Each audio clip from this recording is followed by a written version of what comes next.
Kai, have you heard about that thing where Jesus actually faked his own death and had his brother die in his place? And then he went to Aomori in Japan, lived the rest of his life there, and then he died there. And there's actually a tomb of Jesus in northern Japan. Dude, that's so funny. Like, one of my friends, he sent me just that on Instagram, like, the other day. It's like, dude, I think Jesus maybe copied himself or something, because there's literally... we call it having a brother. Oh, like a stunt double, maybe. No, he's literally his brother, dude. like he's a stunt double. He's just gonna do like one stunt, and that's basically his death. It's not a stunt brother. It's a stunt brother. Is that a thing? Yeah, it's like the most authentic thing. No? Okay. We just lost a bunch of subscribers who is will the Japanese one the real Jesus, and the other one is the decoy. I'm sorry. If you're all Christians, I'm deeply sorry, but Didn't you go to like a super Christian school where you had to be like, actually, no, you told the story, right? Your mother faked your religion so you could get into school. Exactly. Yeah. Nice. I remember that. Yeah. I love that so much. You had to be Christian to go to that very specific school where it's all about music and you know, and it was like this boys' school, and I basically checkmark everything except the religious thing, and my mom just, you know, made the check mark there. Yes, I read the terms and conditions, sure. Here you go. just get you to recite the Akkadian Mask's Dark Ritual flavor text. Ooh. That sounds religious. Oh, I can't believe you don't know it off by heart. You know, Kai is gonna like have his entire school career retroactively revoked. Dude, I'm so bad with flavor text. I don't know. I think I can maybe remember one of them, maybe, or two. But you must know like Gorilla Titan. I wanted a banana this big. Yeah. Oh, really? Yeah. Is it shit? Okay. What is the flavor text of crop rotation? Oh, dude. Something about the an earth, whatever. No, it's like maybe Lotus this year. Is it really? Yeah. It's so flavorful. I love. Best one ever is Goblin Offensive, though. Yeah. I mean, Goblin's got the best ones, right? Yeah. By far. Do you remember Goblin Offensive? It's something like they really are, or they something. Certainly are. Yeah. They certainly are. Yeah. Go on, Kai, read a start ritual. Hello and welcome everybody to episode 166 of the Everyday Flavor Text podcast, your favorite, most deceptively named bi-weekly flavor podcast.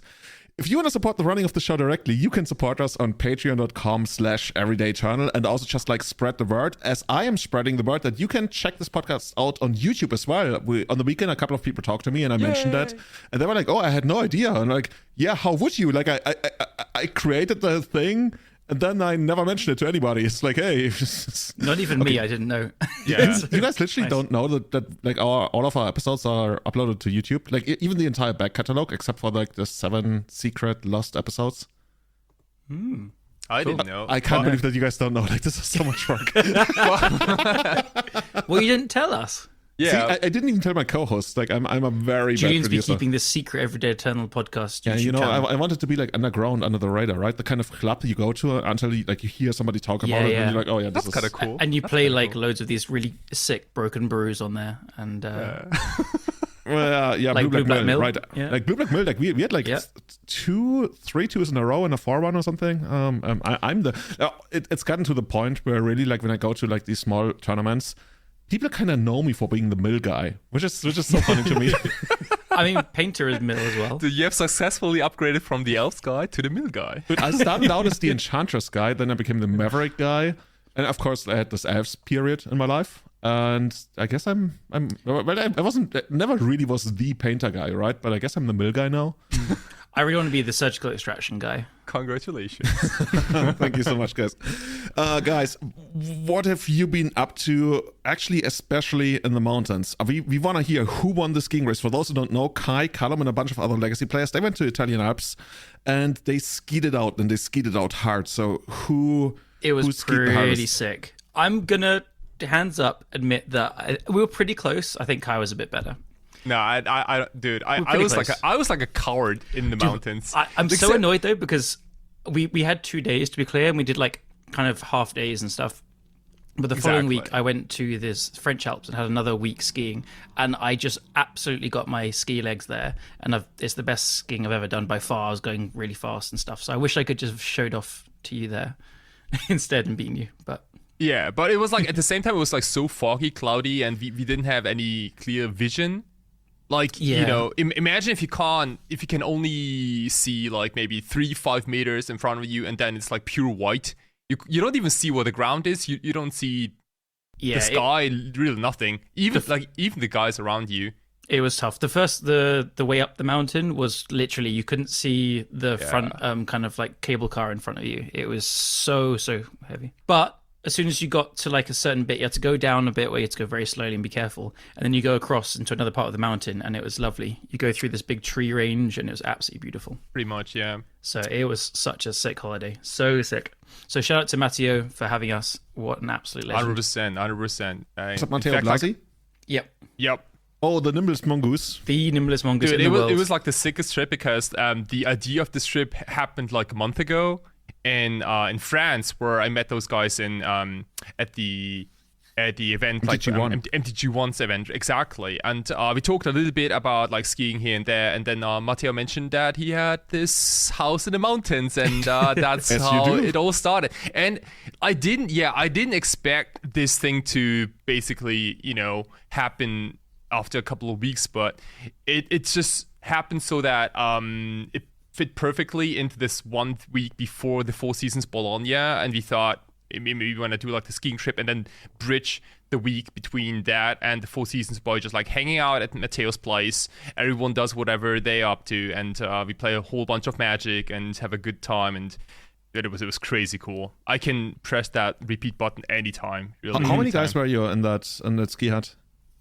So it was the 5 of us. So Sean, 5-star Fitzpatrick from Boston, or like he's currently. Oh, Sean was with you as well. Yeah. The American pinball king. Dude, Indeed. the king he himself. lives in Greece now, right? Oh, yeah. Here Exactly. we go. Yeah. So he came from Athens, and then 2 of your co-hosts, and then Matteo, and then Luca Fasoli. So 2 Italians, 1 Englishman, 1 American, and one idiot. like Kai like takes a short break. Like where do we go with this? But it was cool. We just did like wake up slowly, have a nice Italian breakfast, then go skiing, and then we played a lot of Commander in the evening. Oh, dude, yeah. Which I didn't expect to enjoy. But when you're with friends and having some beers and stuff, we didn't play any Legacy. What happened? I played a few games. So did you play like multiplayer Commander or like one-on-one? Yeah. Oh, We mostly, multiplayer, really? we mostly ganged up on Kai, I'll be honest. Oh, that makes sense. Dude, next time. I only have my 40k pre-constructed Commander, but I'm down. Like that was basically what Callum, Callum had the entire time. Like his deck was by far the worst deck. Yep. In terms of like power level, right? Like it had a lot of sick lines, but you basically didn't do anything against until turn 6 or 7, I want to say. Yep, which is low power DDH as we agreed to do, and then you rock up being like, "Yep, turn 1, Archon of Cruelty and shit." So this is why we gained up on Kai, because he kept like tutoring for things. That makes sense. I went to my first Warhammer 40k tournament, but only as an observer. Like I took pictures and everything because my friend was playing and I just wanted to see it. But holy shit, that's like those things they drain your head. Like after the first match, there was GPs like 2 are hours like or something. a breeze. Magic events are so easy compared to Warhammer events. He won the first round, and it was from the outside it seemed okay-ish, easily. Yeah. Like it was like not crazy, but he was so drained he literally considered scooping and going home, and I felt the same in some regard. But eventually get into it. You do get into it, and as you do more events, you get into it very quickly and you learn it. But the first few are especially brutal. But it is essentially 9 hours of standing up, constant thinking, talking, interacting, rolling dice. Just you have a break in the middle. Like you have a lunch break for about 30 to 40 minutes after round 1. Usually, sometimes not. And and then you don't really have a break between round 2 and round 3. And it's kind of so impressive to me. Because there was one guy, he was so fast. Like I wonder whether like people who are really into like Magic and their formats and understand everything, whether they look that way to like beginners. Because the guy was so insanely fast, and he even for dice rolling, he had like all the craziest shortcuts that you had to wrap your head around, and then like it made sense. I think felt stupid for doing it in a certain way. I do that as well because it comes with just I've played probably over 100 games now, and it comes with like just repetition and practice and getting used to things. Wait, so how do you shortcut like rolling the dice? Because that doesn't. It's hard to explain without going into lots of more Like detail. like you just do it faster or what? No. Basically, like there are scenarios where you roll like X dice like 10 times, and then like you can achieve the same probability distribution by rolling fewer times. And if you understand that, then you can do that. And he immediately spotted that. There's also a lot of like just general shortcuts people do where like I have a batch of 20 of one kind of dice and a batch of 20 of another kind of dice and a batch of 10 of another kind of dice. So if I need 40 dice to roll, I'll pick up the two 20s. If I need 10, I'll get the 10. If I need 7, I'll go to the 10 and just take 3 out and stuff. You just learn things like that. Oh, okay. I guess that makes a lot of sense to me. My favorite part was my friend had to roll 30 dice. 30 is nothing. I saw you post that video and I was like, oh, dude, I've rolled like 50 something. He struggled to pick them up, so he picked up like 25. And he made me put 5 more into his 2 hands because he couldn't just... Usually people just do half and do it twice. Okay, but you still gotta count all the 6s and 5s and yeah. Right? Again, you get very fast at it when you do it enough times. Isn't there like an app or something, like a scanner app? Like imagine if you roll like 50 dice and then you take a photo, like a screenshot or something, and it tells you immediately how many 6s you got. Honestly, I think that would be boring from what I've seen. People also really enjoy the die rolling. Yeah, rolling dice is like the game. Oh, really? And you don't roll like that many dice that many times. It happens with a few armies, a few games and stuff. Mm-hmm. But you also just it's hard to. I know I keep saying the same thing, but like it comes from playing it enough times. So the first time you play a game, it'll take you like 6-7 hours with a friend who's new as well. Maybe like you take time like looking up every rule, and then over time you realize just to get things going, you just get rules wrong. That's fine. I don't think I've probably played a game of 40k where someone's not got like a little rule wrong. It's very rare. It's not like Magic where everything is just clear. There's things wrong all the time. So you just play fast in the end. And if you make a mistake, usually it's to your detriment, hopefully, and you just kind of like take on the chin and move on. Yeah. Oh my goodness. Like I think like a lot of Magic players already, like myself included, are already too lazy to like flip a coin if it says it on the card. Like for example, there's like this, there are a couple of cards that make you flip like multiple coins, right? And I'm like, dude, like I'm no matter how powerful that card is, and even if it's like a tier 1 legacy staple from now on, I will not play that card because I'm just way too lazy to flip a bunch of coins, on the table. Honestly, like literally flipping a coin is so prone to abuse compared to at least like rolling dice when you shake them around in your head. Like I like my brain would melt if I was playing like in an important position in a tournament, and then my opponent would literally flip a coin instead of rolling a die. Oh yeah. Also, like like if you're really good at flipping a coin, like you might look cool, but in like 80% of the time, you look like really stupid when you flip a coin, right? Like a lot of the times, it ends up being on landing on the floor, maybe, or I don't know, it goes in your face or something, or you could just roll a dice instead. Like on a 4-up, it's heads. Otherwise, it's tails. Yeah. If Kai says rolling a die, flipping a coin never looks good, remember that this is coming from the guy who literally practiced how to tap his lands in style. That's very true. That's a worthwhile thing. But like, how do you flip a coin with style? I mean, you put it on your thumb and like you press it against the index finger, and then eventually like you just flip it out, and then it goes up in the air. Thanks, dude. That's literally how you flip a coin. Yeah, I get that. No, dude, have you seen people? Have you seen some people how they flip? They put out like a monkey, basically. Like they put out their flat hand, they throw the coin in the air, and they catch it back again. They say tails. It's like, yeah, it was tails when you flipped. You have seen nothing if you think like flipping it with your thumb is the normal way to do it. People have the craziest. I'm sure there's coin flipping world championships. Oh my goodness, dude! I mean, there is a Japanese national how do you say, like a championship for rock paper scissors. Nice. And people go mental on that show, right? Like people, like they started crying, in the finals. Like I gotta send you like the video clip, like, but you can basically look it up on YouTube. Like people go insane. I've read about also the world championships and that, and I think there's like real spikes, like people who like grind these tournaments. And I think like Magic players could never play this. You gotta like metagame the shit out of this game, Actually, EDH players couldn't play this because I feel there's a lot of lying going on in rock paper scissors. Don't get me started. Oh my god, that was the topic of the month like a couple of weeks ago, right? Oh yeah. Shit, man. That also made me melt my brain. You wouldn't lie in rock paper scissors, would you?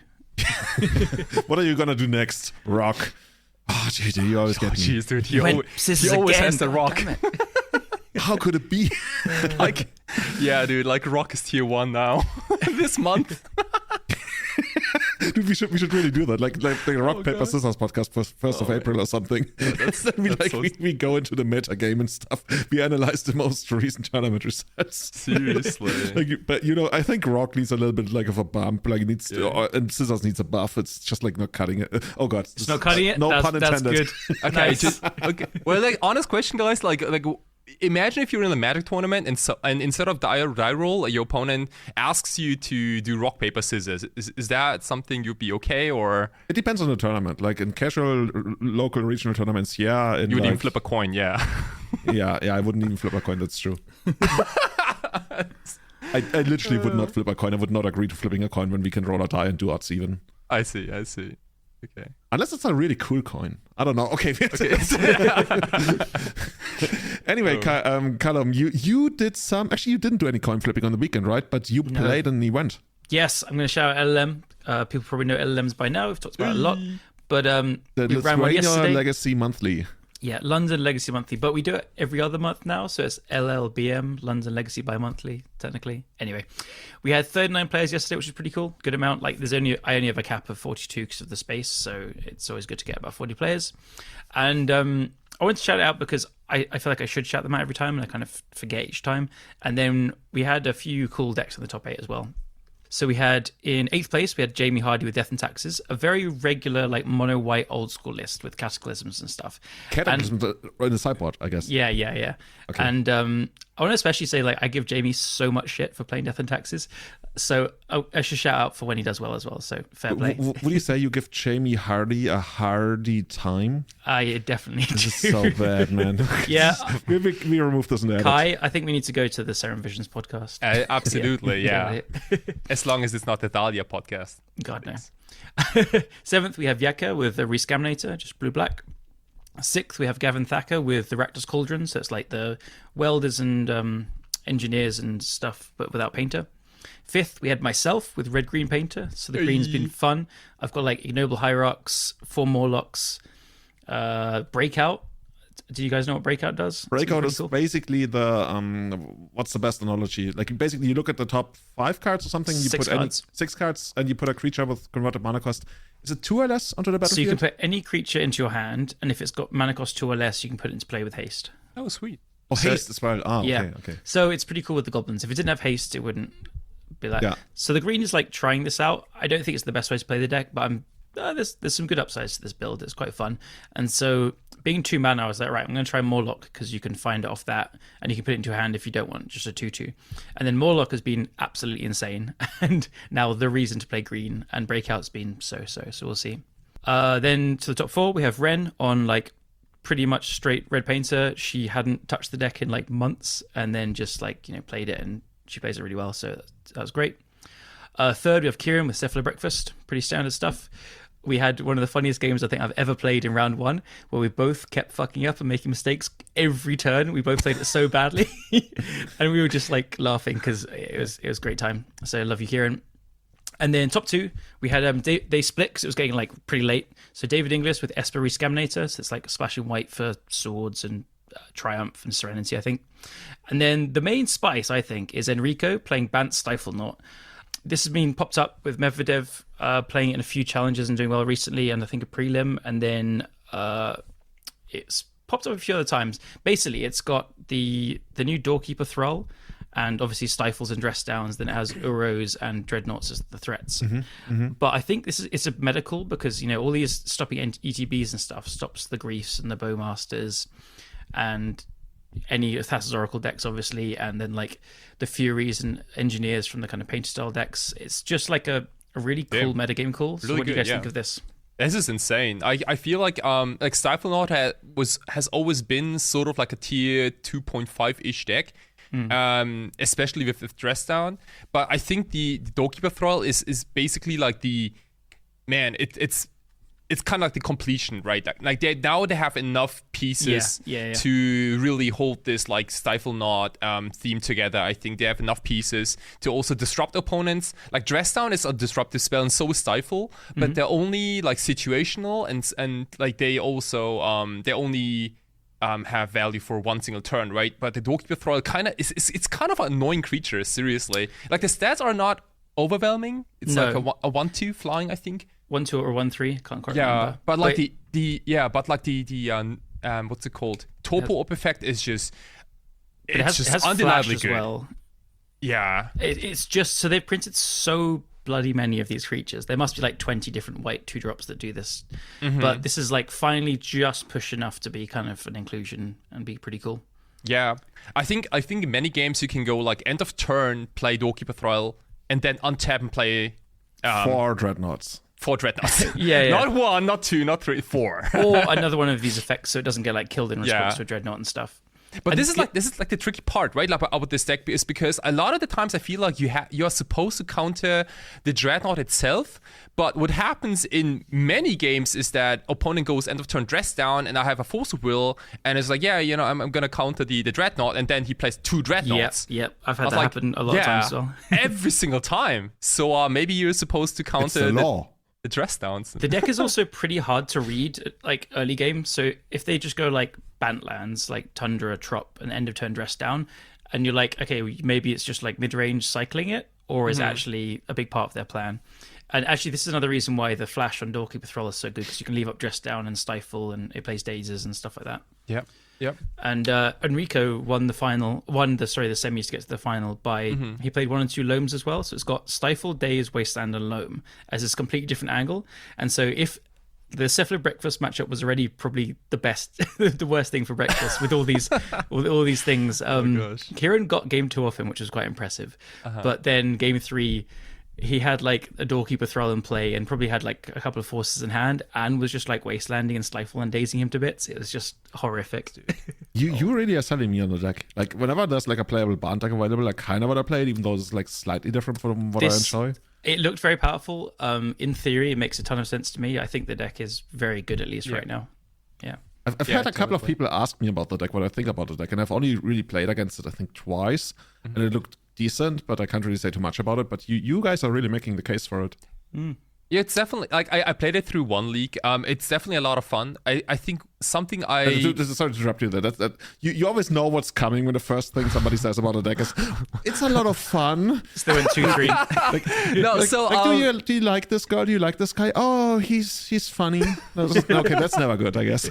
No, the deck is all right. The deck is all right. All I'm saying is that it's not the best Uro deck by any means, right? Like you can obviously you can dress down and stick your Uro without the buyback, what's it called, escape thing. But the escape costs are real. Like green, blue in this like tempo-ish mana base with like wastelands is not always like that easy. So when you mentioned Uro, I think at some point we have to ask the question. Maybe in like a month or two, is Uro still a legacy card? I don't know. I don't think so. I think it is. Oh man. I not sure. I don't feel it's like under or overplayed at the moment, but I think the control deck's kind of like Beanstalk is, I guess, overtaken it as a card advantage engine, but I don't know, maybe it's my kind of passionate dislike for the card, to put it politely. Yeah. I find it quite boring, but I'm gonna not let my bias get in the way here. I feel like it's always like an angle that some decks can really struggle with. So like having 2 of them in a mid-range deck, it just gives you such a strong end game. You know, like Yuta Takahashi once wrote that Uro is I think the only Magic card in existence that where you don't have a clear 1-for-1 answer to it, right? There's probably like counter target spell exile, but yeah, I get what you're saying. Yeah, Mind Break Trap, yeah. Probably cost. Exactly, cost 4 mana. There we go.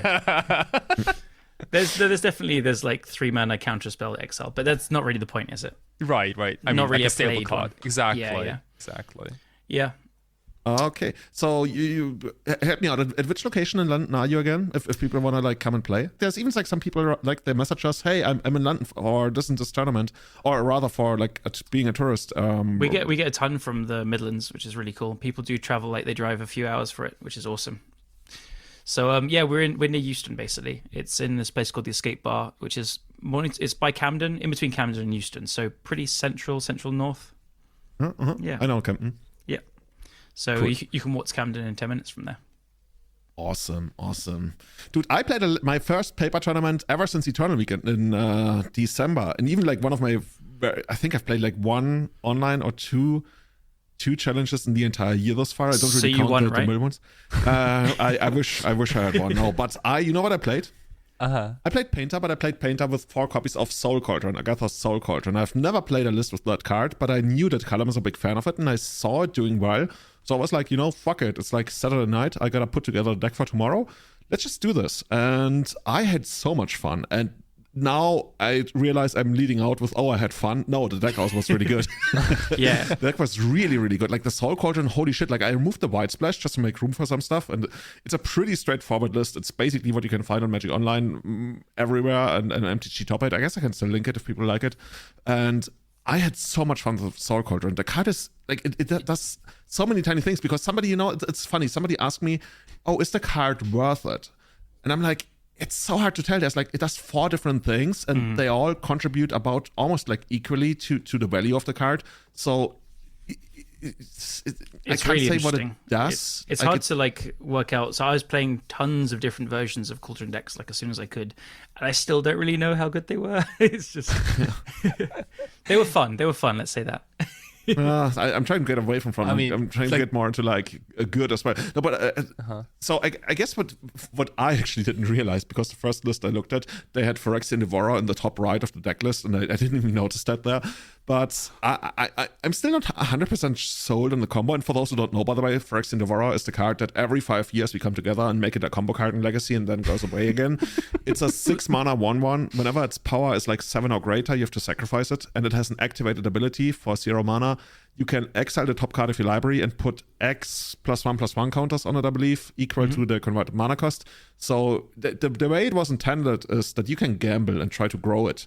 But what we, of course, do is we only steal the pumping ability. And since we don't actually copy the cards, so the sacrifice at 7 or greater power thing doesn't apply. This is definitely the best Phyrexian Devourer combo deck in Legacy. I would say that so. much. I would say it's so. better Yeah. than Necrotic Ooze. Necrotic Ooze, that's the one, yeah. The deck, that was the only time I tried to coin a deck name in Legacy, which was like Chinese Democracy. I just felt it was like the weirdest name you can pick for a deck, so it made perfect sense, but it never caught on. No, anyway. Forced weirdness never works. Yeah, exactly. And that's good. That's a good thing. Otherwise, deck names would be very boring. And yeah, so I played it. I went 4-2. I lost to mono blue Oracle Shift because I mulliganed a hand with like 3 blasts in the opening hand. I didn't know what the opponent was playing. Oh no! Yeah, I went out with like 5 or something. But yeah, okay. And I lost to the Epic Storm, which like I was like, my break traps, all of that like goes up the window. By the way, did you guys know that Tess actually plays like all of these like taps surveillance? Yep. 2 of them. They do. Their mana base is cracked. Like, it looks so, like, it already looked like kind of all over the place, and now it's like, dude, they go you hard can say mode. Their mana base looks like ass. Like, I didn't bring in Magus of the Moon because I felt like, against Tess, it's probably not worth it. Then, like, for the first 3 turns, my opponent played, like, tap lands, and I was like, oh, Jesus. They do have, like, Lotus Petal, Mox Opal, Chrome Mox. Yeah, but, like, the stuff I kept in also wasn't all, like, Fury and stuff. Like, I kept in Fury because I figured if they do, like, an early empty Devorance, as they sometimes do, like, in post-board games, I can try to steal a game, so I'd rather have Magus of the Moon. Fair. Right. But no, I think this is a big shining example of how good the Surveil lands. They are amazing. They're insane. Yeah. They're so good. And not only one, you can play multiple. Like, you don't, like something like, it wouldn't be crazy to run 3 in your like average deck.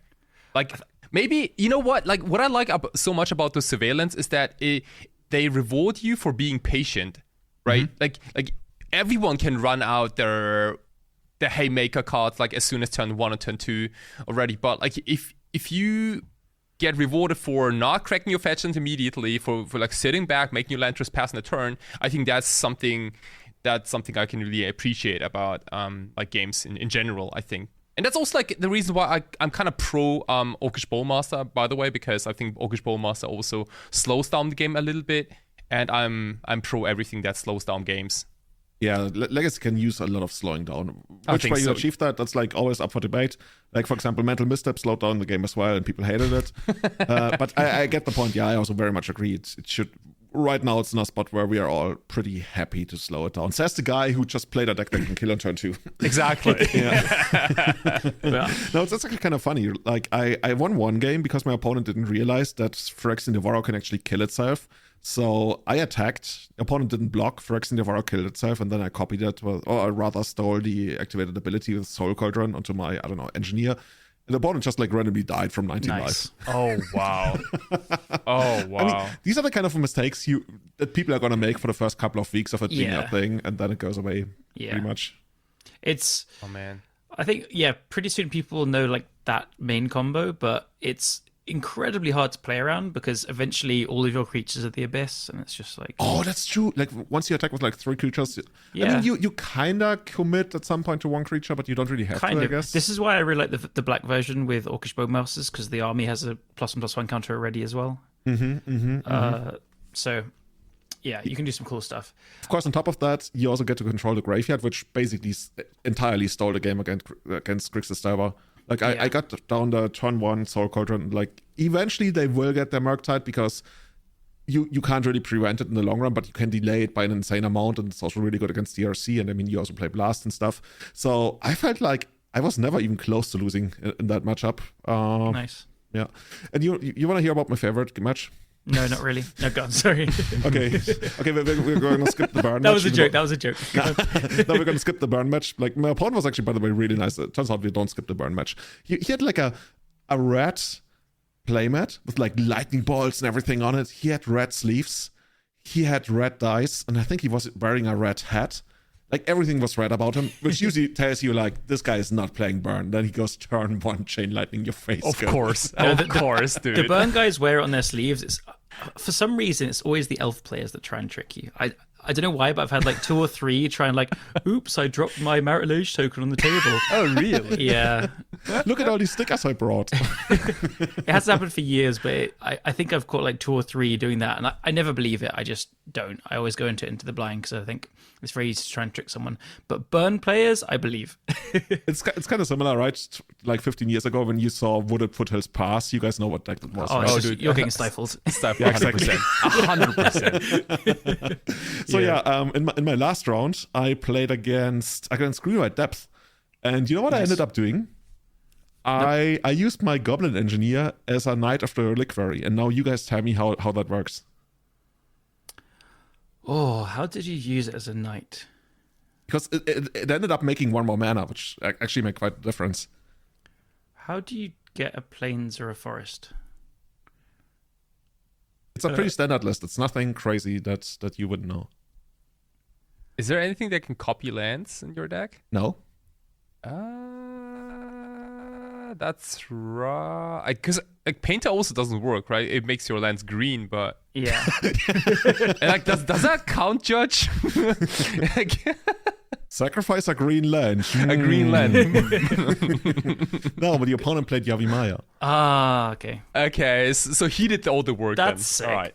That's so sick because he didn't realize when he played it, and I immediately noticed, and I was like, oh.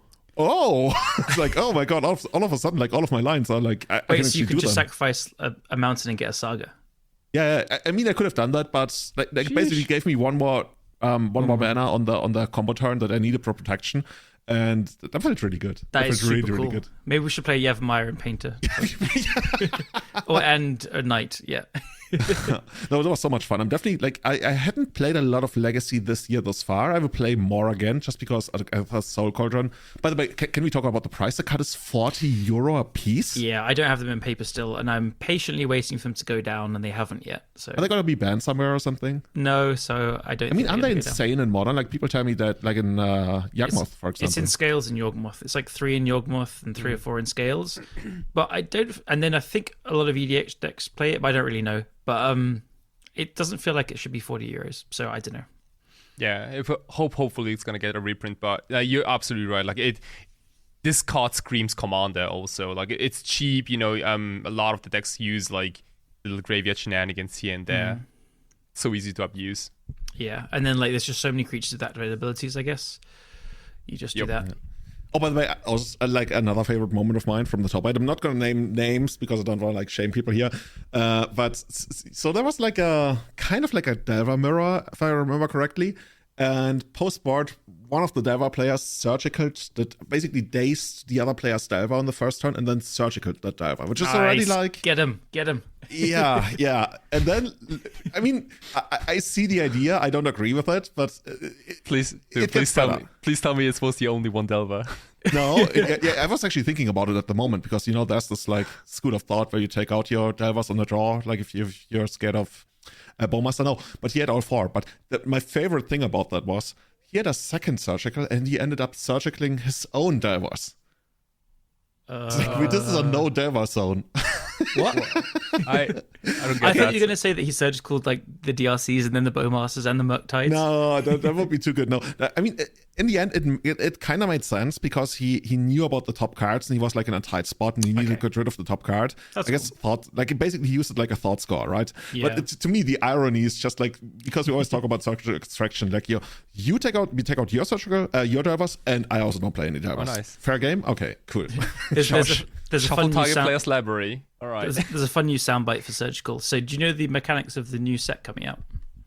I don't at all. So one of the things is committing a crime. If you target your opponent, any of their permanents or any card in their graveyard, you're committing a crime, and you get payoffs for committing a crime. So surgicaling your opponent's graveyard is now committing a crime. So think about what you surgical, because you might get in trouble. That's good. Like I think in general, like touching your opponent's card is already a crime. Have you committed any crimes lately? Yes, tons. I surgical my own Delvers. Dude. So with that, by the way, I want to give shout outs to the top 8 because we had 45 players, really good Nice. turn up. We have, of course, Alex Beiersdorfer in 8th place with Lance, Maxim Schmidt on Grixis Delver, Jonas Schilling on Ring Stompy. That was a lot of fun. Like, holy shit, I think I watched one of the matches, he went in the top 8, he went turn 1 on the play Ring Go with like, I believe WotC key and something else. Like he went completely nuts. This is just I've never seen somebody destroyed as hard as his opponent. But yeah, there's a few different variants of that going around, like with Bombardiers as well. And no, I think he played the Paradox Engine. He had Paradox Engine. It's kind of similar to I think the Tony Scarponi list. Is that it? Mm-hmm. No, he played Tony's list is like Jewel, right? He plays Jewel, but Tony plays lots of Ring stuff as well. Yeah, okay. Yeah. So 5th place, we got Alexander Müller playing Sultai's Saga Storm. Oh, wow, I didn't see that at all. That's cool. Okay, he must have gotten to the top without me noticing. Well, I wasn't at the top a lot. Then we got Daniel Rehmann also playing Ring Stompy. We got Simon Geierstanger on Grixis Delver. And then 2nd place, Andreas Rehling on Izzet Delver. And 1st place, and this is an amazing story. I couldn't have told you this deck in like 100 guesses. Okay, it's not even about the deck. We get to the deck in a moment as well. Yeah. 1st place, it's Farid Mahdi. And this guy, he's cycling all around Germany right now, visiting legacy tournaments. Oh, that's cool. How cool is that? You guys know Golden Boy? No. You guys don't know Golden Boy? Okay, Golden Boy is like is this an anime or is it like, I don't know.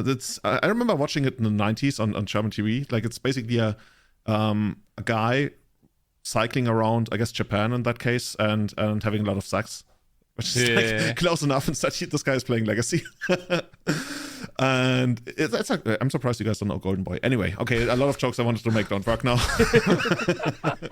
You just imagine them in your head. No, really cool guy, and I think he's also cycling to a couple of other tournaments in the next couple of weeks. And he played, drumroll, Esper Blade. I know a lot of guys, especially Tom the Decker, are going to be like, oh my god, that's my champ. Give me the list. We're going to link the list. It's probably also going to be on MTG Top 8. We're going to have the list is like as wild as thinking Esper Blade 1. This looks like a trade binder to me. Yeah, it's the most Esper Blade of Esper Blades. Yeah, seriously. But, and this is all the respect in the world because it so kind of looks random. So, oh man. Yeah, it's pretty... Should we just like mention the one-offs here? Yeah, go for it. Okay, so the one-offs. We're not even going to go into like the, for Brainstorm, for Force of Will, what have you, for Ponder. Or I guess now we do. So there's a one-off Sauron's Ransom. One-off Back to Basics. One-off Batterskull, okay. One-off Cryptic Code. Shoutouts to you if you know what that card does, because it's super annoying to play against. It's very good. Actually, let's mention what it does. It's an artifact equipment, 2 colorless and a blue. When Cryptic Code enters the battlefield, cloak the top card of your library, then attach Cryptic Code to it.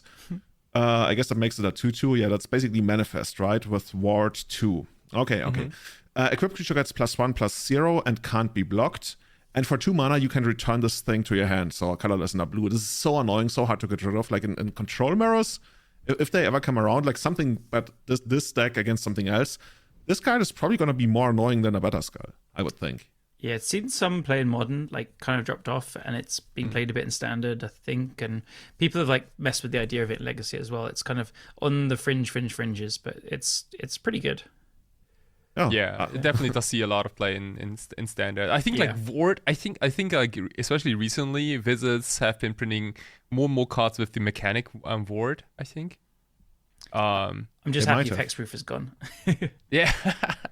It's kind of funny, right? We went from Shroud, oh, we don't want that. We went to Hexproof, no, we don't want that. Okay, now we have Ward, guys, is that okay? We will see about that. Yeah, Ward is nice, I like it. It's conditional, you know.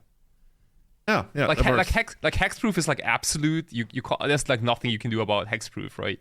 And Shroud is even worse, but like Ward, you can kind of, and then they print something like what's it called? God damn it, the turtle. Blastoise. Blastoise, yeah. Kappa Cannoneer. Kappa Cannoneer, and that has like Ward 4 or something, Yeah. So that's basically Hexproof, but pretty close to it. So, other cards we got there. Okay, we got Caldra Complete. We got a 1 of Lorien revealed. We got a 1 of Soaring the Mirthless, whatever that does. I love that. It's pretty good. It's like 4 mana, 2 and 2 black, and it makes vampires and draws cards. It's pretty good, honestly. Oh, yeah, it's like, that confident. Is that really a thing in Legacy? 4 mana makes vampires draws cards? Is this what Chase died for? Honestly, like Planeswalkers are pretty bad now. This is one of the best 4 mana ones, I think, in the format. It can't be blasted, that's usually an upside right now. Like, but this slot could have been like anything, I guess, like even the Wandering Emperor or something else. Yeah. Okay. Then we got 2 more 1-offs. And one of them is like the very classical Esper control mid-range 1-off, and that's a 1-off Spellpierce. I don't know, people are just like, they laughed at 1-off Spellpierce, right? Yeah, but with 2 Snapcasters, you're basically playing 3 Spellpierces, right? That's how it works. Yeah, and then you can Teferi your Snapcaster. Oh no, you can't, it's just they can't flash it back again. Yeah. that probably wouldn't work. And then you got the 1-off Stifle. We keep talking about Stifle all the time. I feel like we mentioned the card every single week over at least this year. I don't know. Callum's still not a fan. I mean, I love the card. I just don't think it's that I mean, it's kind of random, okay. right? But even like back then when Snapcaster Mage was like one of the most played creatures in Legacy, there were a lot of articles, especially on Star City Games, I remember, where they talked about, if you have, let's say, like 3 slots for like a 1 mana counter instead of like triple spell snare, you'd want to like mix it up with a couple of other ones, right? Because then your Snapcaster Mage becomes like a demonic tutor for your graveyard. And you don't limit yourself to just a spell snare, for example. But obviously, on paper, it looks kind of wonky, and you might draw Stifle when you don't need it, and vice versa. You can always stifle your own fetch land. Stoneforge Mystic. But like one thing I really like about this deck is that it looks so familiar, right? It looks so familiar to all of us, and I think the reason is because there's still like the core parts are still the same. Like the Stoneforge Mystic is there, the Snapcaster Mage obviously, and then like the super old Lingering Souls got updated by Orcish Bowmasters basically. It's a slight upgrade, yeah. Right, it's kind of like the same dynamic, right? Of like he's just like a bunch of 1/1s, and they might carry Jita, which is not even in the deck, but. And you've got the 2 Thoughtseizes, which was always there. It was usually like 2 Thoughtseizes, 1 Inquisition, or 2 Inquisition, 1 Thoughtseizes. Yeah, sometimes they even had like a Cable Therapy when Wait, was still around. Dude, this is a deck from the 80s, just with Orcish Bowmasters. Well, you can't Intuition for 3 Bowmasters the same way you can get 3 Lingering Souls, No. I don't know about that. Unplayable. I agree. Unplayable. I'm not even sure how playable that line was back then, but it was a thing, yeah. I guess like Sauron's Ramson is kind of similar to Intuition, it's like Intuition-ish. No, that's fact or fiction. It's fact or fiction. All right, okay, you got me. Okay. All right. Cool. So next week I'm going to go to another tournament in Rosenheim, which is going to be an ELM qualifier. So let's see. Maybe we can make something work. I'm going to try it out. Really cool. Guys, now for something completely different. Did you guys hear about what Wizards wants to do to sticker goblins? They want to take them out the back and change things. Yeah. I watched the cast. Essentially, I'm just going to read your notes here, but they said, presenting stickers just to bluff is not something we want. And even feeling you need to present stickers when you have a legitimate reason like Phyrexian Metamorph is not something we want. So we are currently looking for a solution to this in Paper Magic, and then whatever change we make in paper will be reflected online. So they're clearly saying, so the problem with stickers is, among other things that some people don't like, uncards in the format, but here we are. The problem is, if you, as it says, Phyrexian Metamorph or like a clone, copy it, then if you don't have a sticker deck yourself that you bring with you, you don't get to like use the mana ability. So it's slightly different to reanimating it. Reanimating, I think you can't put stickers on your opponent's cards, but if it's a clone or a copy, then it is your own thing. So all the people playing any kind of clones are incentivized to bring a sticker deck just in case this comes up. And look, the Metamorph decks are playing like Coveted Jewel, and the Goblin can make 6 mana. So it's a thing you absolutely should do. So people have been complaining that they don't want to have to bring these stickers, which is a really good thing and a really fair thing. Mm-hmm. So it's also super annoying for deck lists, by the way. I just noticed this when we were looking at 4 Seasons deck lists. One of the deck lists not only had the main deck in the sideboard, but also like, I don't know, 10 or something of the stickers. And imagine seeing that for every single deck list ever. You have to do that. You have to do that. You have to write them down? Every single sticker sheet? Are you serious? Yeah. And honestly, every single person should be bringing stickers to like bluff that they're goblins or maybe a Phyrexian Metamorph deck, which is stupid. And I'm very happy with the Legacy community that they haven't started doing that, because this is the first one where it's actually like a real up or downside. So yeah, they're saying some change is going to happen. I'm actually very, very surprised, pleasantly surprised that they're going after this. And so I just thought it was going to be a negative part of playing Legacy forever, and that's that. So it's an amazing thing to see them change. And I think this must be based on community feedback, because it's only been a problem and shouted out a bit more recently. I saw a few Reddit threads and a few Twitter threads and stuff.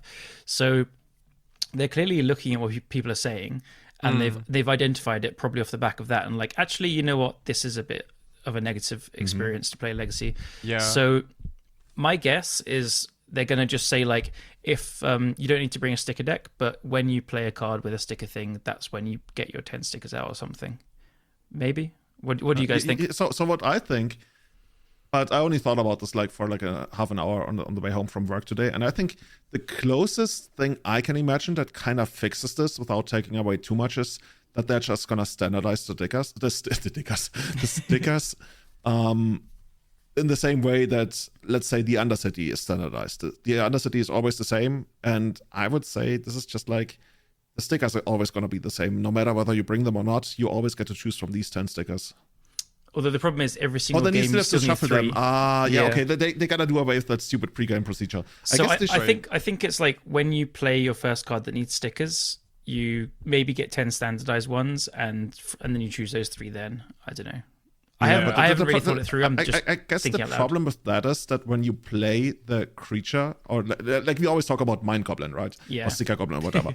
The upside in paper is that as you cast it, you already know how much mana you're gonna get of it, as opposed to like on Magic Online, where it's randomized. Yeah, no, good point. I still feel like, just value-wise on Magic Online, it gives you ever so slightly more, but then again, the knowledge of knowing how much you're gonna get so you can plan your turn around it might give the card an edge in paper. So they're like pretty close power level-wise, but of course it's such a big nuisance in paper. So they must do something that does away with like all the time waste, and also like it must be something that makes it so that players don't need to physically bring the stickers. Right. And I think that always involves standardizing the stickers. Or they give us like 2 extra minutes in every round. We do like 52 rounds. I don't think so, but I like how you think about like changing parameters that I didn't even think about. Yeah. But I think ultimately they need the main goal is that anyone that's not even playing sticker cards has access to the stickers if it comes up in the game. Right. Like one thing I think, so this is like something that probably was not expected. I think Wizards wanted to print something that's like quote unquote fun for the game, I got like a guacamole goblin, whatever. But like what ends up happening in those games is that people only look at those numbers, right? They go like, oh, delusionary goblin. Okay, that's I gain 6 mana. Sometimes they don't even say delusionary. They just say, okay, I get 6 mana, or I gain 5 or 4 or whatever. And those stickers don't even make an appearance, right? Like they just sit there somewhere on, maybe even in your deck box or somewhere. I mean, And, I've seen people that, and I think a lot of people who do that right now, they literally just print a number onto the sticker, right? They just put a piece of, like, you put in the sticker because you physically have to bring it, and then on top of that, you just slide in a number. And you don't even see the sticker anymore, really. It's just like, if I end up selecting these 3 stickers, then I'm going to have this amount of vowels for my sticker goblin, and that's all I care about, which completely does away with the flavor. It's just like the clunkiest. I mean, that's mechanic. like a good example for a really bad user experience, I think. Yeah. For a product, right? They probably thought they're gonna come up with like a new party game or something, but it just didn't work. Plus, it's annoying as hell. Yeah, I've played Vile Goblins a few times at my local with 2 or 3 of them in, and the first couple of times I forgot that I needed stickers, so I had to like ask a friend to bring some to borrow, and then I eventually just scribbled it on pieces of paper with the name next to with the number next to it, and like proxied, and which is fine. Like right. It's so stupid. But even then, like, like no one knows all these different names, right? I guess like the Illusionary is the most common one because it's the only one with I think where you get 6 mana. Yeah. But there are like a lot of other like I don't know, Tightrope and Eldrazi, Guacamole, Have some Cannonball. respect. Have some respect for your ancestral hot dog minotaur. Well, like, yeah, I guess like anyone can kind of come up with any sticker sheet, and you could even like randomly say a word and be like, yeah, this is one of the stickers. Yeah, seriously, dude, I wouldn't question it. I was like, yeah, okay, that seems reasonable. Yeah, Like unsanctioned ancient juggler. Sure. Narrow-minded balloony firework. Okay, Ember, cool. Somewhere down the line, if they ever reprint. No, I think they're gonna make a change. It's probably gonna come in like a month or 2 or something at least, and then we're gonna look back at this time and tell our children about it, and they're like, "You did what? Are you crazy?" You had paper cards? Like, okay. You paid 3 mana for Lura straight to play? What? It didn't start in the command zone? What? Yeah. Okay. No, I agree. It's hard to think of a fix. Like, I hadn't thought of it until we started talking now, but there's a lot of problems with it. So I'm looking forward to see what they come up with. But very, very, very positive that they are going to address this. It's great. Cool. Thank you. So let's address something else, by the way. Kai, you went to 4 Seasons for the first time in like years or something as a player, right? As a main event player. Yeah, it was so much fun. For those who don't know, 4 Seasons was like earlier this month in Bologna. It has 330 legacy players. I think that's one of the mid-sized turnouts for 4 Seasons, right? We had close to like 500 at times, and sometimes a little less than 300. So I think 330 is like decent for March. And tell us about it. Like, first of all, why did you choose to play again this time and not be a vendor? It was actually, I didn't have any other choice because I had like limited luggage, and half of the luggage was like skiing stuff. So I physically couldn't take anything with me except my decks. One binder with a couple of tokens, and I was really, really pleased at the event because between the rounds I had the opportunity to talk to a bunch of people, and I got asked about tokens here and there, and I think it was like a win-win situation like through the whole weekend. One thing that was a little unusual was that I teamed up with people not from this podcast. Right, for the very first time, it was kind of strange, but it's okay. You can say who. Like we are in an open relationship. Who we're cheating with. So with 2 of the guys we went skiing with, so Matteo Blasi, and he was in the legacy seat on Grixis Delva, and Luca. Okay. Dude, you made it sound like you teamed up with Saddam Hussein or something. Okay. No, like legit Magic players, yeah. And because that's the important qualifier. And I think like Luca was on Vintage Breach, Grixis Breach, or something like that. But he ended up almost losing everything. But didn't really matter because Matteo and I had such a hot streak that he was on Grixis Delva, as I mentioned, and I was on Living End in Modern 2 days before the Violent Outburst got banned. And let me tell you guys, like I didn't know anything about Living End, and I got 5-1. Nice. And even like the last round, dude, I felt so bad about myself because I didn't, but I kind of felt bad because I got paired against this guy who, while shuffling, he said, yeah, I've been playing this deck for 10 plus years, blah, blah, blah. And then, ever since it came out, and then it was like the Living End mirror game. So he's been playing that for like, a decade, as he said, right? And I crushed him in 10 minutes. So I don't know. How do you even play the mirror? I don't know. So weird. I don't know, dude. Do you like hardcast? Yes. No, that sounds terrible. Yeah. No, dude, hear me out. I literally don't know how to play the mirror. Because it looks so complicated, right?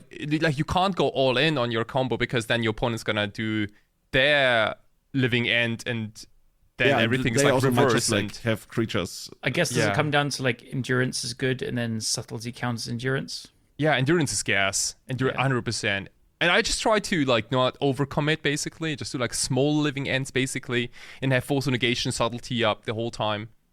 But It kind of sounds like you knew what you were doing. Yeah, I got a couple of brain cells. I will say, Kai was like usually the first up when we were on holiday, and he was like goldfishing Living End at 7:30 in the morning and stuff. Yeah, dude. So that's how you get the power. Yeah, dude. Like practicing tapping cool. Cool. I respect it. Simulating the mirror game a little bit. Yeah. Play a mirror against yourself. That's real. Yeah. Perfect morning. Cool. So you ended up top 8ing the team tournament, I guess. Then we did. Sounds we like finished. It. Yeah, nice. We finished 5th. That was quite nice. Congrats. And then the big day was basically the Sunday where you skipped over Saturday. What did you do? Oh on Saturday? yeah. Saturday was like for me it was a legacy side event day. Cool. It was basically a day to just connect with people, talk, just hang out. After that 5-1 run with Living End, I was so tempted to also sign up for the Modern main event the day after, but then I ended up being too drunk and didn't, and plus too lazy and didn't really do anything. But Saturday was more like a chill day, and after an quote unquote exhausting week, and then Sunday was the Legacy main event, and sheesh, the metagame was brutal. So it was 9 rounds of Swiss, 330 players, as you mentioned, and I played Buck Doomsday. I knew that the deck was not the best in this current meta game with so many Griefs and Bowmasters, but I just wanted to stay on brand and didn't want to bring a deck that I didn't feel comfortable with. So I played Doomsday and I got paired against Scam 6 times. Yeah. Dude, I want a soundbite out of this. 6 times. 6 times. Dude, not we're gonna once. clip that. I'm gonna use that in the future. And 2 of my opponents haven't even played a game versus Doomsday. They didn't even know how my deck works, and they still crushed me. Yeah. I only played against Scam 3 out of 7 times, so I don't know what's your problem. But let me tell you, dude, like I had the whole menu. It was the whole Scam buffet. I had Mono Black Scam, I had Rakdos Scam, I had like Dimir Scam, I had Dimir Rescaminator. I had all the possible Scam versions. But you got scammed so hard, so some people were trying to reclaim their lost fortune or something. If you just send them a little bit of money, is that how it works? Like I was in shambles, seriously. What was your final score, by the way? 5-4, which is actually not that bad given how often I got paired against my quote unquote worst matchup. What's the saying of like the 5 stages of grief? Did you feel that going through the tournament? Denial, anger, bargaining, depression, and then acceptance at the end. Yeah. So, I was like, actually that's not 5-4. It's actually not too bad. It's like round 1 is denial, and you're like, no, I'm going to beat Scam. I can do it. Round 2, you My get deck grief. is good against Scam. You get grief for the 20th time in 2 matches, and you're angry. Round 3, you're like, please don't grief me anymore. Round 4 is depression when you're just getting grief for the 150th time, and then at the end is acceptance. Yeah. Acceptance is like when you don't even show up to the match. No, acceptance is when you play grief yourself. Like no acceptance, yeah. It's like if you keep and then you actually throw away the best card in your hand, just automatically put it in your graveyard. You're right. Mulling to 6 and put the one not land on the bottom. Pre-game action. Or like mull to 6 and like put one on the bottom, or keep leyline and 6 lands. That's the acceptance. Oh yeah, I gotta mention that. 2 days before the event, Martin Nielsen sent me like this 10-minute voice message, and he convinced me to buy the Leyline of Sanctity. And I just went to the next local Italian card store, got my hands on 4 mismatched, mislanguaged Leyline. Those are the best ones, actually. Yeah, of like 4 different sets or something like that. All And, different arts. I guess you can do that these days. All different like frames and thingy. Yeah. Like you put in 4 different ley lines at the beginning of the match, like come at me, bro. And the opponent's like, okay, whatever, like big creature, go. And like so after the 4th scam opponent, I ended up not siding in white ley lines versus scam. I was gonna say I don't think that card is good against scam. Yeah, because it was not even that good, and that was kind of mind blowing after a couple of rounds because like I kind of felt like I scammed myself by taking bad mulligans down to white ley line. I think this is the problem with the deck, right? Like, so I've been not boarding in Fairy Macabres for game 2, but I board them in for game 3. It's like, dude. My brain is like shrinking and exploding at the same time. Explain yourself. So I think game 2 in the blind, until they see they always expect Graveyard Hate for game 2. So they side out a bunch of Entombs and Animate Deads and some Reanimates, but not all. So they have like partial elements of that thing. And sometimes they take out like the Archon or the Attraxor or something. But they mostly trim on Animate Deads and like 2 Entombs. And then once they see no Graveyard Hate game 2, they'll be like, I'm on the play again, maybe, whatever, or I can just bring it in because I didn't see Leyline. So that's where you bring in the fairies and hopefully you get them. Helps. But they can still grief it, so like, I don't know, whatever. But yeah, that's my current plan. It doesn't work sometimes because people just don't like.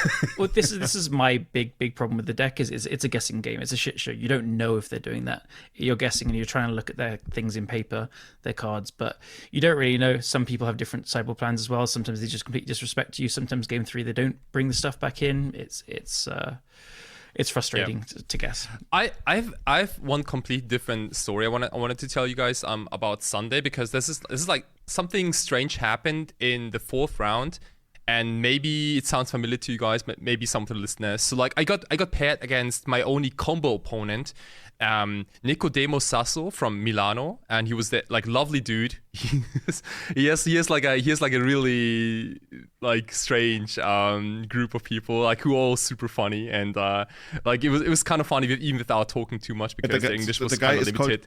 The guy is called Nicodemos. And Nicodemo is a one word. Yeah. That's such a badass name. Yeah, it's like victory of the people. And he played like Oops All Spells. And fun fact, like I knew that he was on Oops All Spells, and he also knew that I was on Doomsday. And so we shuffle up, and basically I keep like a triple Force of Will hand in game number 1, and I take down the game. And then in the second game, he does something that I don't even know is correct to do, because essentially he stripped my own and my only Force of Will, and then he went through the motions and milled his whole deck. He got his Narcomoebas. He had 1 card in hand, which was a Thassa's Oracle, which I didn't know. So he had to Cobalt Therapy himself before he does the return hint. But what he did was basically he stripped my counter, and he got his Narcomoebas, and then he immediately announced, okay, Dread Return on Thassa's Oracle. But there was no Thassa's Oracle in the graveyard. So like he got a little like I don't know, like paralyzed or something, or he didn't really know what to do, and he immediately scooped the game. What? Like, are we talking about a tournament game? Yeah. Like, it was the main event. It was game 2, right? And that was upper game. And he immediately scooped it up, and he seemed kind of...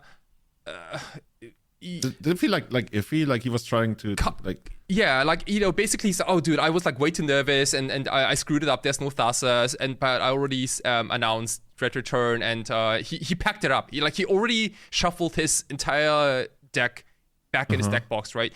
And I couldn't even respond that fast. And he seemed a little upset after the game, and we talked a little bit like back and forth. And then I tried to like remember how it works on Magic Online, because I think on Magic Online you have to click on a legal target first, I think, and then you pay the costs.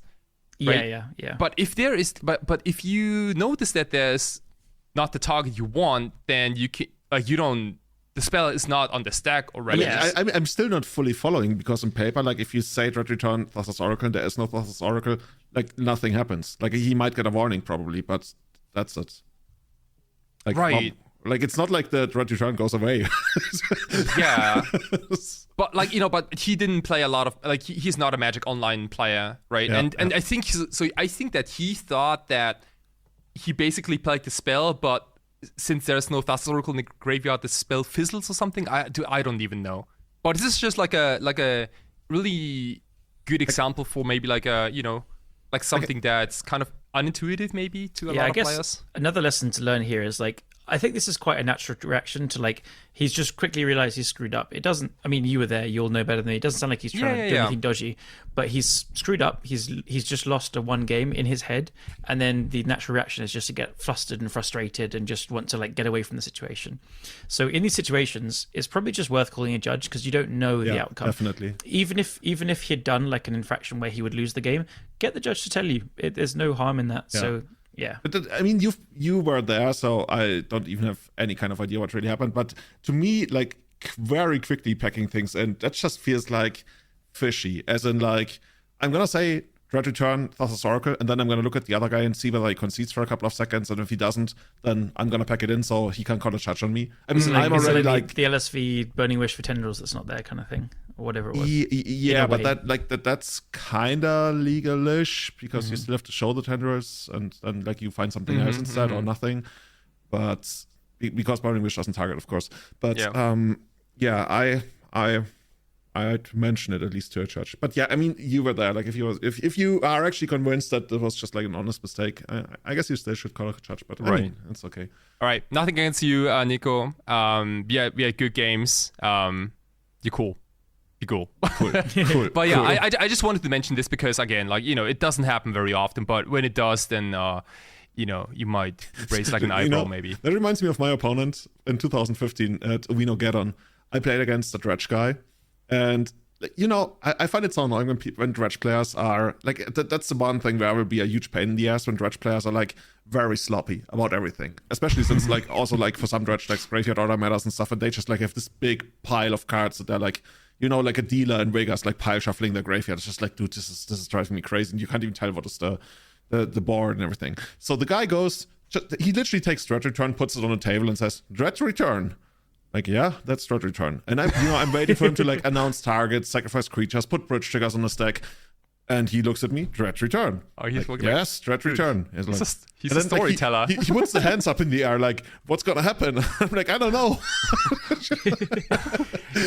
In a similar vein, I remember Max Gilmore, saying he had a player at his local store that didn't do this on purpose, but he'd always like cast Loam, like from the Loam, and say, cast Loam. And he's like, you have to announce your targets then and there, because if you then need to ask what are you targeting, you're kind of giving away that you might have a surgical or a force or something. It's really unfair on the opponent if you don't announce your targets. So I mean, the number one thing what it does is it lets you choose the cards on resolution if you say resolves. Yeah, resolves. Okay, I'll get this Tabernacle that I was worried you'd surgical or something. Yeah. Yeah. I mean, it can be a minor thing. Sometimes it can be like a big thing.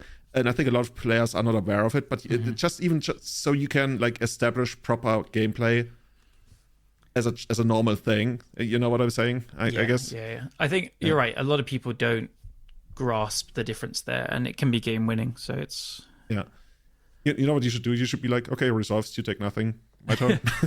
That's what he argued a couple of times. He was like, technically, you didn't target anything, so yeah, resolves.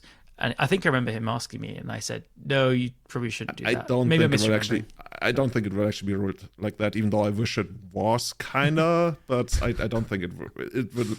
No, it's pretty obvious the opponent is not targeting anything, right? It's not targeting anything. Yeah. Right. Okay, yeah, true. Cool, guys. Kai, you got any more stories, or should we look at the that was just me playing against 6 scam decks. That was it. Sweet. Mega scam. Cool. So if you're listening to this podcast episode and you haven't noticed, like right before this episode 165, we had the winner of the entire thing, Marco Montagnon. Callum and I were talking to him a couple of days ago. We are kind of doing this double feature episode this week because a week ago we had some technical issues, so we had to like basically cramp them all into the single Everyday Eternal 4 Seasons Legacy Review Awesomeness week. He's basically upgraded Kai. It was great. Yeah, awesome. Yeah. Every once in a while we do that, right? And Marco is a machine. Marco is completely nuts. I think Marco has top-aided four seasons, And beyond that, he also has like a lot of legacy accolades from I think he the days corrected of us yore. and said 5 on the cast, if I remember. He might right. have actually 5. I'm not even sure. Like, this is great. How does he do that? But you gotta listen to the upcoming episode. Yeah. Well, for you, it's the upcoming episode. For the listeners, it's the already existing previous episode. You know, we were talking about the future in the past, about the future. I love his answers. It was just like, get good and don't lie to yourself. It's so good. It's so Oh, pure. no, I you love spoiled it. the entire podcast. Well, no, you got to listen to how you don't do it. And you're also going to learn how to win a legacy challenge with Isamaru, Hound of Conda. Yep. Which is something Kai still hasn't been able to replicate. Ooh. We figured out. Okay. Ooh. But yeah, should we do a very quick rundown of the top 8? So in 8th place, we got Alexandro Crosa on Dragon Stompy.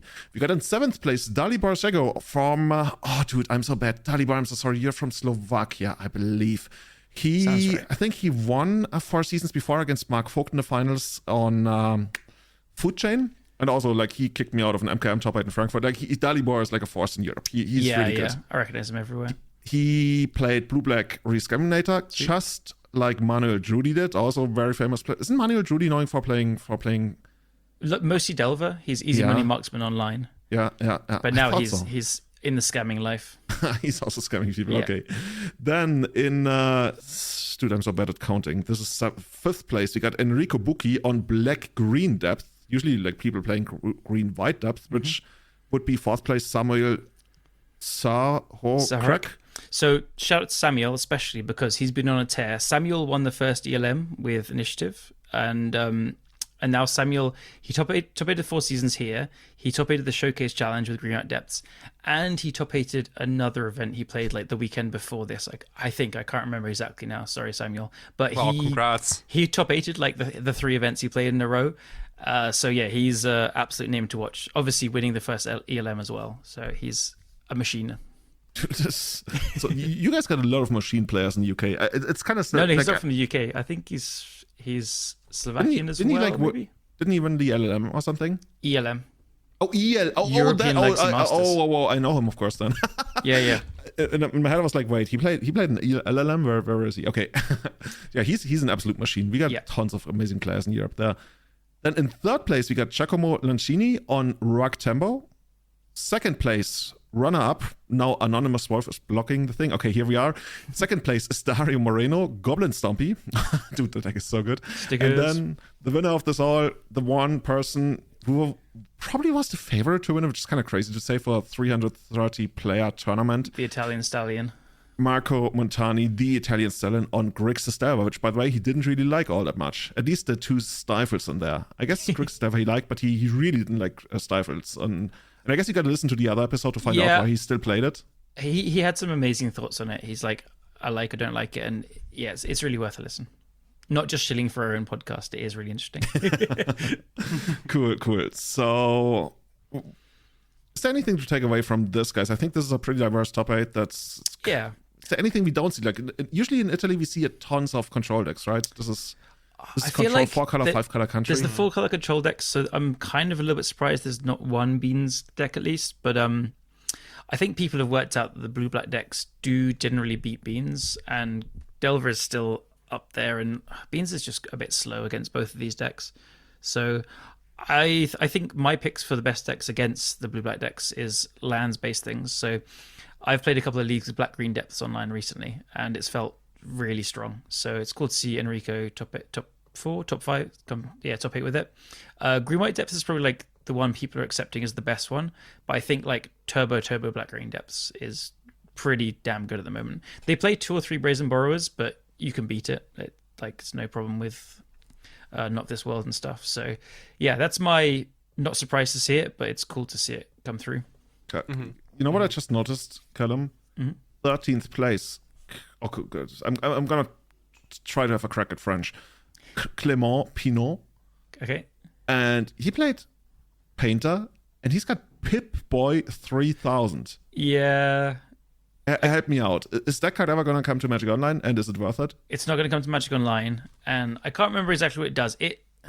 It's like a 1-mana artifact, so you can get off Saga, I think. You can untap a land, so you can like make an extra Saga token, which is cool. I'm going completely off memory here. I don't remember what it does. I can actually read it out to you. Go on. So it's a 1-mana artifact, equip 2. Whenever equipped creature attacks, choose 1. You can either draw a card, discard a card. You can put a +1/+1 counter on the creature, or you can untap up to 2 target lands. So, I mean, living the dream would be like making 2 more Saga tokens, but that's never going to happen. I don't think it's that good, but it's not that bad either. I think it must be just like trying something cool. But Clement, if you're like on Twitter, please, or on the Painted Discord, like say how it was in reply to this. But it's really like not that bad actually. Like I'm moaning, but it's not that bad. I just don't think it's worth a slot in deck that's really like tight on things.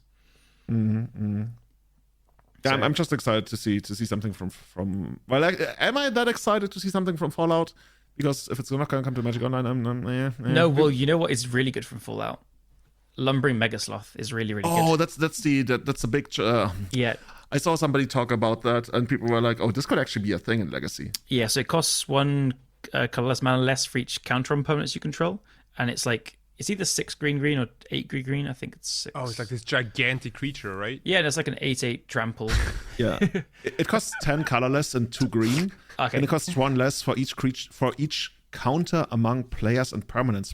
Oh, so you can put in Dark Depth. Yeah, so it's then 2 green. So you can go like Depths and Yavimaya and play it. Yeah. And the other cool thing is it's got enough. You can Nod of this World it as well. So it's like it's just good in Black Green Depths. True. Yeah. Oh, enters the battlefield tap, which I guess doesn't matter at all. I mean, Flavor Win, Nod of this Worlding, and a Universes Beyond card. Flavor. Yeah. Okay. Okay, that's something. But I think the card is really, really good. I've seen some red-green kind of aggro versions of decks with Sagas, Fables, Minsk and Boo, and it counts all counters on everything, even your opponent's stuff as well. So quite quickly, it's going to be like a 3 or 4 mana card for an 8/8 trample and stuff. So Okay. That's pretty good, yeah. I think it's a I good like card. it. I like it. Also, like it doesn't get answers by the same things.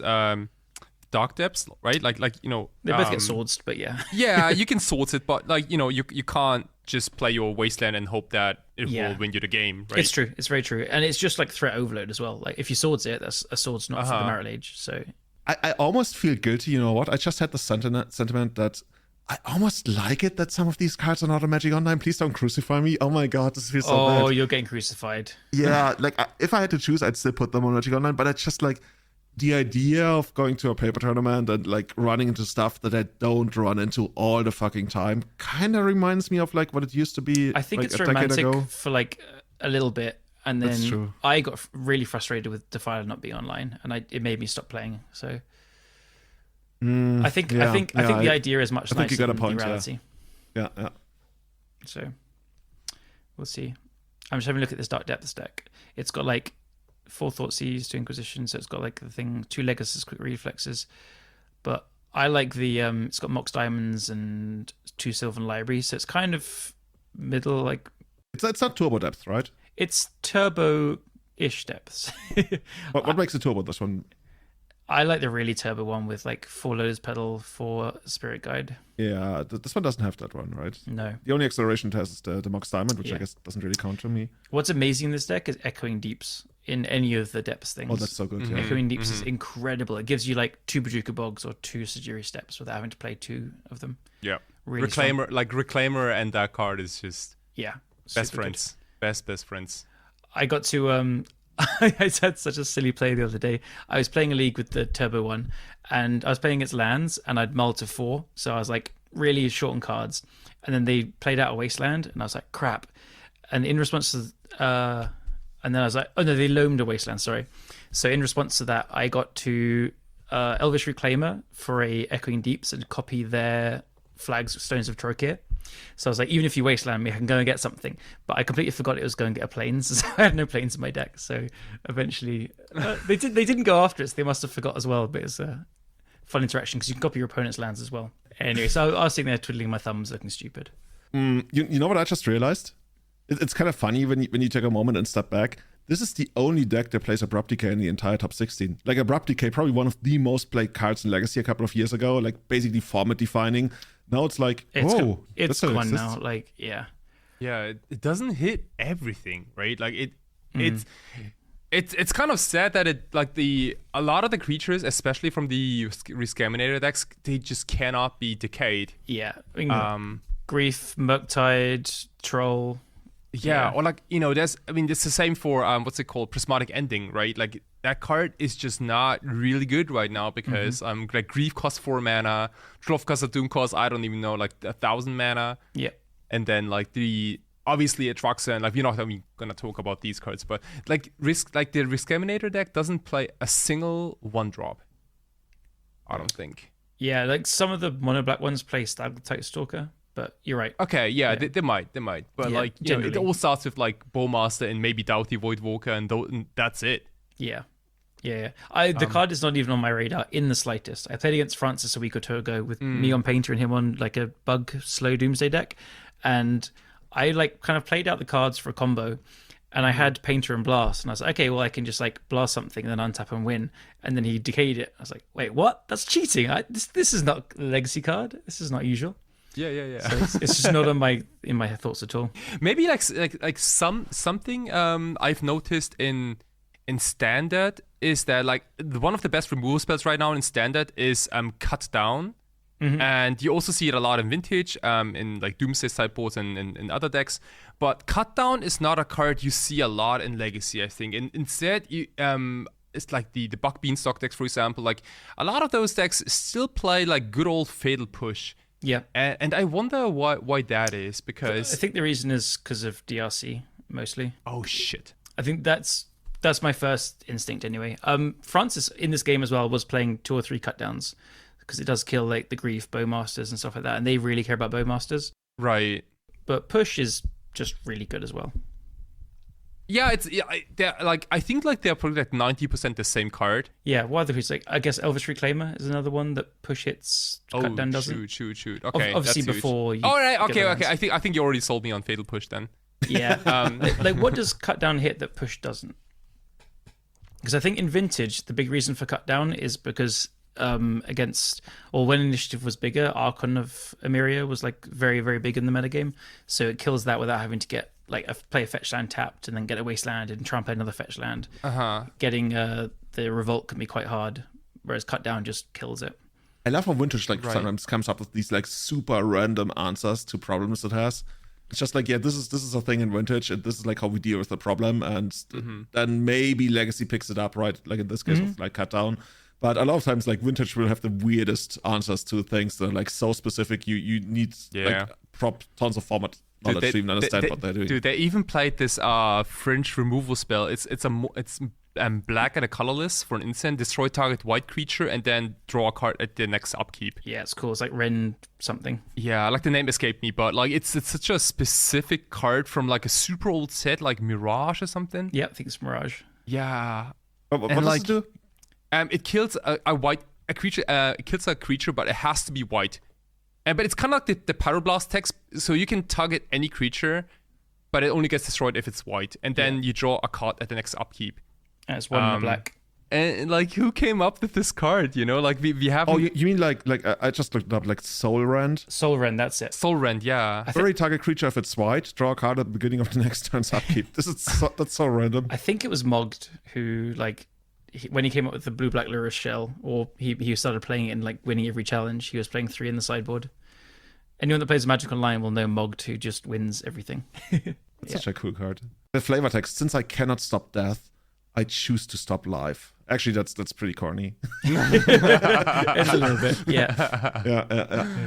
Oh, guys, do we wrap it up here? Kai, have you played in the what's it called? Brettspielplatz Legacy? Are you guys still getting good numbers for that? Yeah. I made two of my friends, one from Munich and one from Tübingen, moved to Berlin. Not because of the tournaments, but it was maybe like because a factor. Of you. Maybe it was like factor. In fact, like tomorrow, we're gonna have a crazy stream where I invited a couple of my friends and also Carsten Linden from Köln.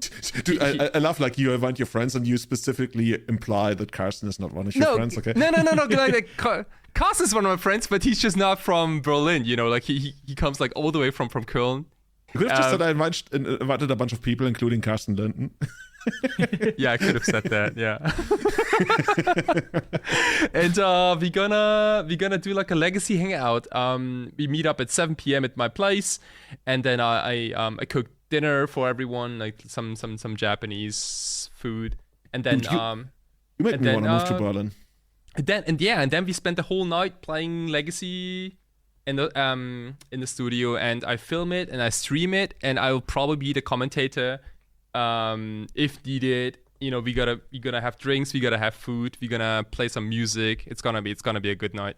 Oh, I love that. That will happen tomorrow, and then on Thursday, every Thursday is. You need a proper name for these evenings, right? You've done these hangouts a couple of times. You need a proper name for them to promote them. I only named them like studio sessions, but maybe that's not funky enough. I don't know. I told you about like Home Story Cup and how big it got in StarCraft. Ah. I probably did. You probably forgot about it. I can tell you about it again at some point. Yeah, I don't know. Studio session of Doom. Something, I don't know. I feel like every time like you add of Doom to a name, it makes it just like added to like random pizza of Doom. Yeah. Okay. I guess we're coming to a point where we should probably like close. We'll do every Doom Eternal.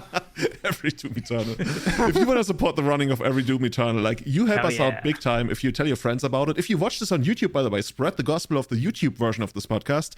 Leave a review on Apple Podcasts, leave a review on Spotify, and if you want to support us on patreon.com/everydayeternal.